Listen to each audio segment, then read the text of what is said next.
I kept my smile in place. That was the hardest part, honestly. Standing in my own kitchen, pouring sweet tea into a pitcher like it was any other Sunday, while my mind was doing something entirely different. My daughter-in-law to be was in the next room, laughing at something on her phone. My son was out back on the deck, probably on a work call. And her mother, Diane, was somewhere between the guest bathroom and the living room, doing what she always did, moving through my house like she already owned it. I should back up. My name is Carol. I am 63 years old. I raised my son Marcus by myself after his father passed when Marcus was 11. I worked 31 years as a hospital administrator in Charlotte, North Carolina. I was careful with money my entire adult life because I had to be. I bought my house outright at 54.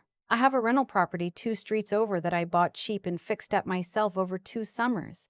I have a retirement account that I funded quietly and consistently since I was 27 years old. I am not wealthy by any magazine definition, but I am stable, deeply, deliberately stable. And that stability cost me a long time and a lot of sacrifice to build. Marcus knew some of this. He knew I owned the house, knew about the rental. He did not know the full picture. I raised him to work for his own life, not to sit waiting on mine. And I was proud of that. He's an electrical engineer. He makes good money. He does not need me financially. That is exactly how I wanted it. He met Gwen 3 years ago at a conference in Atlanta.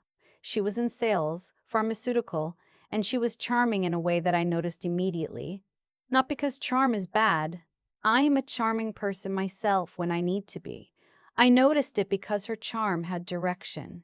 It pointed, like a compass that always swung toward the most useful person in the room. I told myself I was being unfair. I told myself that I was one of those mothers who would never think any woman was good enough for her son. I genuinely tried to talk myself out of my instincts for almost 2 years. Then came the Sunday before Thanksgiving, about 8 months before their wedding date. Gwen and Diane had come up from Raleigh for the weekend. We were all staying at my house, Marcus, Gwen, Diane, and me. It was supposed to be a casual family weekend, grocery runs, cooking together, watching football, the kind of thing I had been hoping we would all do naturally as the wedding got closer. Saturday night went fine. Sunday morning I got up early, around 5:30, because I always do. I started coffee and went to sit on the back porch with my Bible and my journal like I have done every morning for 20 years.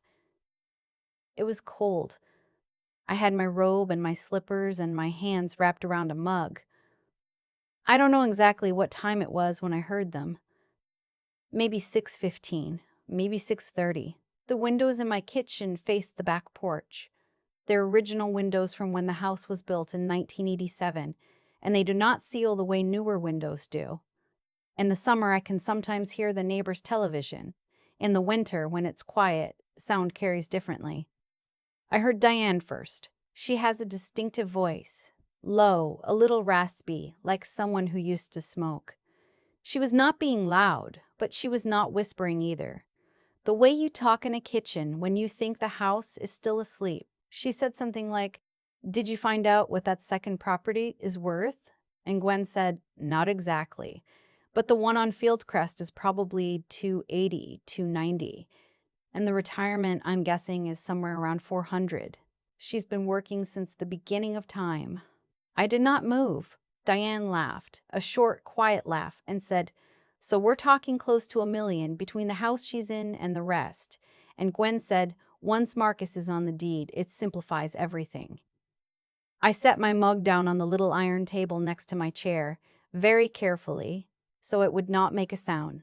"Does he know you're working on that?" Diane asked. "He mentioned it himself," Gwen said, "adding me to the deed. He brought it up. I just didn't correct him." Diane said, "Smart." I sat on my back porch in the cold for another 40 minutes. I did not cry.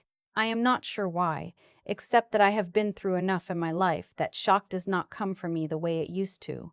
What I felt instead was something slower, a settling. Like when you suspected something for a long time and the confirmation doesn't surprise you so much as it finishes a sentence you had already started in your head.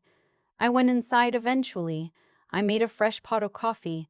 I made breakfast: scrambled eggs, toast, turkey bacon. I called everyone to the table, and I sat across from Gwen and watched her butter her toast, and I was perfectly, completely normal. That was the hardest performance of my life, and I have given some hard performances. I want to be clear about something before I go further. I did not make any decisions that morning. I am a deliberate person. I have learned over 63 years that the worst choices are the ones made in the immediate heat of pain, and the best ones are made after you have let the pain sit still long enough to see it clearly. I drove them to the train station that afternoon, gave Gwen a hug, told Diane it was lovely having her. I watched the car until I could not see it anymore. Then I went home and I sat at my kitchen table for 2 hours with a legal pad and I wrote down everything I had heard, word for word, as close as I could reconstruct it. I noted the time, the date, what they were wearing, what I was doing. I wrote it like a report. That is my training. The next morning, I called my attorney. Her name is Patricia, and I have used her for 11 years since I bought the rental property.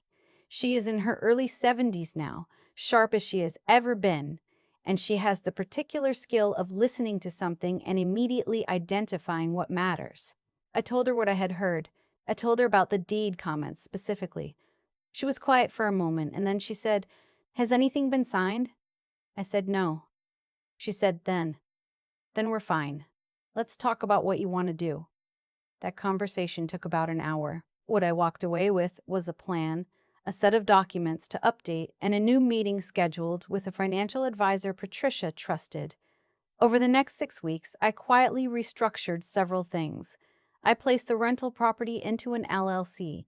I updated my beneficiary designations. I had a conversation with my bank about how my accounts were titled. None of these things were dramatic. They were practical. They were things Patricia told me I should have done years ago anyway, and she was right. I had let things sit in an informal arrangement because nothing had ever threatened them before. I also set up a voice recording on my phone. Not for anything illegal. I'm in North Carolina, which is a one-party consent state, meaning I can record any conversation I'm a part of. I want to be transparent about that. I kept my phone nearby during every subsequent visit, every dinner, every phone call with Gwen that touched anything remotely financial. I got what I needed in February. We were at a restaurant in Raleigh, Marcus, Gwen, Diane, and me for Gwen's birthday dinner. I had driven down specifically. We were at a nice Italian place, good lighting, white tablecloths. After dessert, when Marcus went to the restroom, Diane leaned across the table and said with a smile, "Kara, Marcus mentioned you might be thinking about updating your estate plan before the wedding. I think that's just so wise. With the two of them building a life together, it makes sense to think about how everything connects." And I said, in my most pleasant voice, "Oh, I've been working on that, yes." And she said, "He just loves that house of yours. I imagine eventually they'd want to make it theirs." I smiled. I said, "Well, these things take time to sort out." Gwen was watching me with an expression I now understood. Patient, calculating the distance between where she was and where she wanted to end up. I had my phone in my jacket pocket. The recording app was running. I am not going to pretend I did not feel something in that moment, a cold, quiet fury, if I am being honest. Not at her specifically. At the years I had spent working, the specific brand of loneliness that comes with being a single mother who is always the one holding the family together. The thought that this man I had raised and loved was being moved around like a piece in someone else's game. That is what made me angry, not the money. The way it was being done to my son without his knowledge. Marcus came back to the table, and Diane pivoted immediately to asking about his job, and I watched her do it, and I thought, this woman is good at this. She has done this before. I drove home that night, and I did not sleep well. The wedding was set for April 12th, a Saturday. 130 guests, a venue outside of Chapel Hill, a nice converted barn with good catering. Marcus had been planning it for months, excited in the way he gets about logistics, handling vendor contracts and seating charts like engineering problems. He was happy. That was the part that lived in my chest like a stone. He was genuinely happy. I spent March in a kind of internal argument with myself. There were two versions of what I could do. The first was to do what I had already done, protect my assets, secure my estate, and say nothing. Let Marcus marry her. Let the marriage be what it would be. Protect myself and hope that he figured it out eventually, or that I was wrong about the depth of her intentions, or that the marriage would be fine because people are complicated and sometimes they start from a bad place and grow into something better. I had genuinely tried to talk myself into that version. The second version was harder. The second version required me to sit my son down and tell him what I had heard, show him what I had recorded, and let him make a decision with full information. It required me to risk that he would not believe me, or would be angry at me, or would choose her anyway, and I would lose him in the process. It required me to choose his long-term well-being over our short-term relationship. I called my best friend, Renee, who I have known since we were in our 20s. She listened to the whole thing. She said, "Carol, you know what you have to do." I said, "I know." She said, "The question is when." I decided I would tell him 3 weeks before the wedding. Far enough out that he had time to think, but close enough that the situation was real and not abstract. I did not want to tell him too early. He would spend months agonizing. And I did not want to tell him the week before, with caterers paid and flowers ordered, and his heart fully committed. I called him on a Thursday night in late March. I asked if I could come down that weekend. Just the two of us. I said I wanted to take him to lunch before things got too busy. He said of course. We went to his favorite barbecue place in Raleigh, the kind of spot with picnic tables and paper towels on the rolls instead of napkins, the kind of place that has been there for 30 years and does not need to advertise. We ordered and we ate for a while and talked about nothing in particular, and I let it be easy for as long as I could because I knew what was coming. After the food, I told him I had something difficult to share. I told him I loved him first, and that I was telling him precisely because I loved him and not for any other reason. Then I told him everything. I started with the morning on the back porch. I walked through every conversation. I showed him what I had written down immediately after, the date-stamped notes on my legal pad.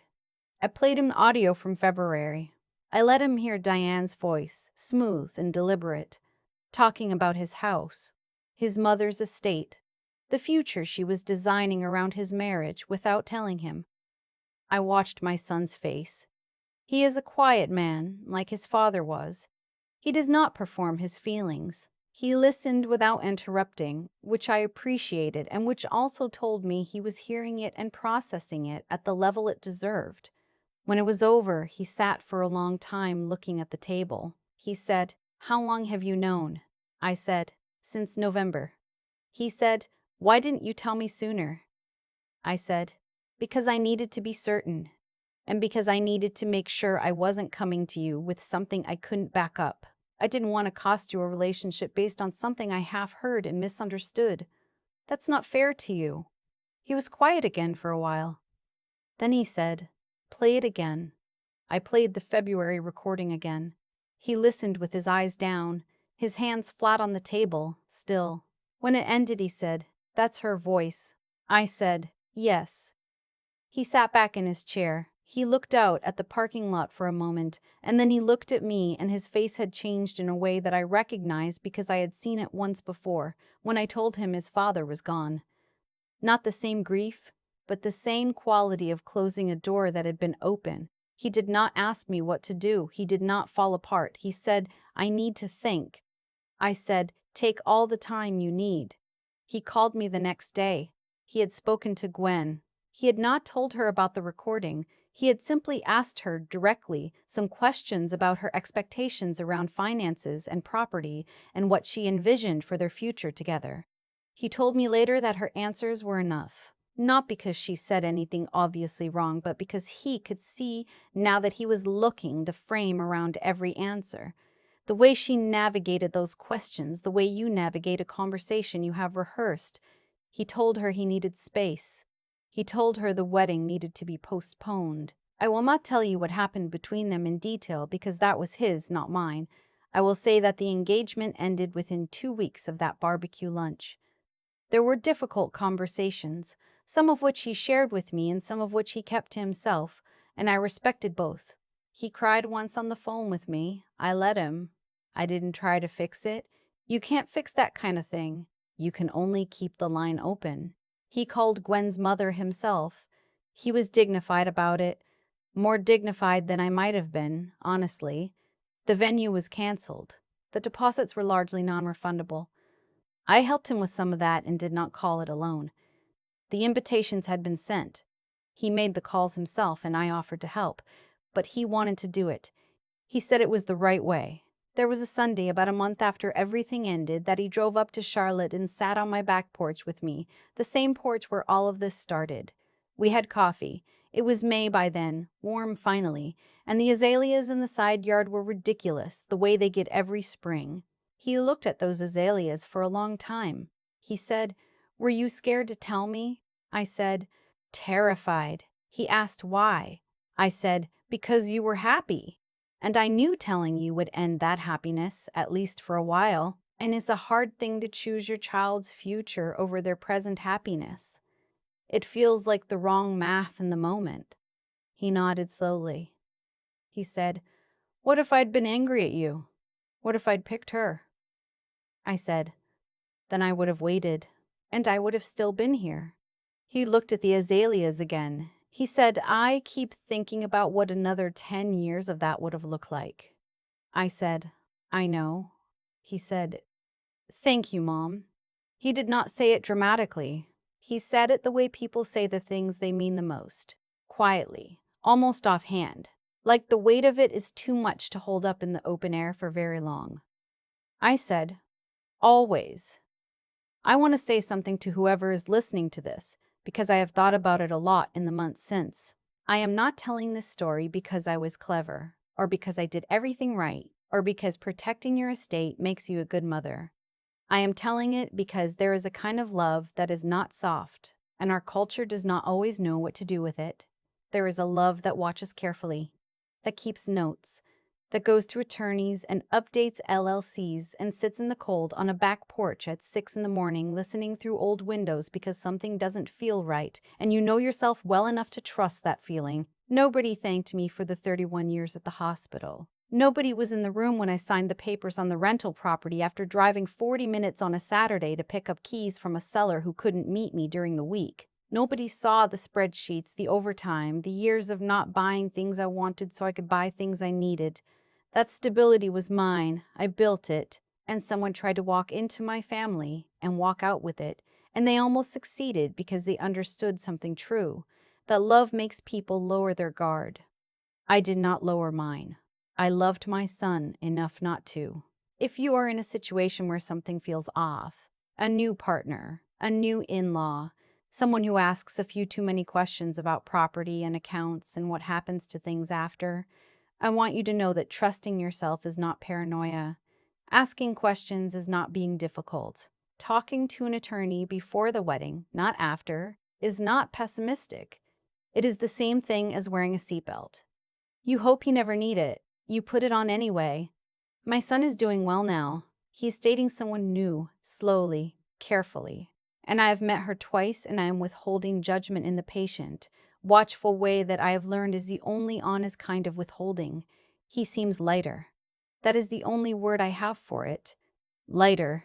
The azaleas came back this spring too, same as always. I sat on the porch with my coffee and my journal, and I looked at them for a while, and I thought about how much of a good life is just the ordinary things. The light in the morning, the coffee that's exactly right, the knowledge that your child is okay. That is enough. That has always been enough. And nobody is getting their hands on the deed to it. I have thought a lot about the word deserve since all of this happened. Gwen and Diane believed on some level that they deserved what I had built. Or maybe deserve is too strong. Maybe they just believed it was available. And available things have a way of becoming someone's goal without much moral friction involved. That is its own kind of thinking, and I recognize it, and I also know exactly where it leads. I watched it lead there in real time in my own kitchen, over coffee I had made. Here is what I know about how things actually work. Not in any religious sense, but in the plain, observable way that a 63-year-old woman who has been paying attention can confirm. The choices you make compound. That is it. That is the whole law. The choices you make, repeated over time, compound into the life you end up with. I made careful choices for 31 years. I showed up, I saved, I went without things I wanted because I was thinking 10 years ahead instead of next month. That compounded into stability, into a house that's mine, a rental that earns, a retirement account that nobody handed me. Gwen made different choices, and those compounded too. They compounded into a woman who sat across from me at a birthday dinner and spoke about my property with a patient smile, who had rehearsed the conversation about finances with my son without ever once being honest about why she was having it. I don't say that with anger anymore. I see it the way you state a fact about weather. That is what her choices built. What I am most proud of is not that I protected my assets. The LLC, the updated beneficiaries, the conversations with Patricia, those were important. And I would tell any woman listening to do all of those things immediately, not later. But the part I am most proud of is harder to name. It is the part where I did not let fear make the decision for me. I was afraid Marcus would choose her. I was afraid he would be angry. I was afraid I would lose him, and that fear was real and it was not small. But I made myself sit with it long enough to see that the alternative, letting him walk into that marriage without the full truth, was a greater harm than any argument we might have had. That took something. I want to be honest that it took something. Marcus is the kind of man he is because he learned early that real love is not passive. He watched me work. He watched me make hard calls. He watched me choose the long view over the comfortable one, more times than I can count. And when it mattered most, when I sat across from him at that barbecue place and told him something that would hurt him, he listened. He processed it with dignity. He made his own decision. That did not happen by accident. That is 32 years of a child watching his mother treat integrity like it is non-negotiable. Because it is. If you are a mother or a father or anyone who loves someone younger than yourself, your job is not to protect them from pain. Your job is to make sure they have enough of themselves to walk through it. That is the only thing that actually transfers. Not money, not property, not any asset you can put in an LLC. The willingness to sit with hard information and act from your values anyway. That is what I tried to give Marcus. I think on that Sunday in May with the azaleas and the coffee and that quiet thank you, I found out that it took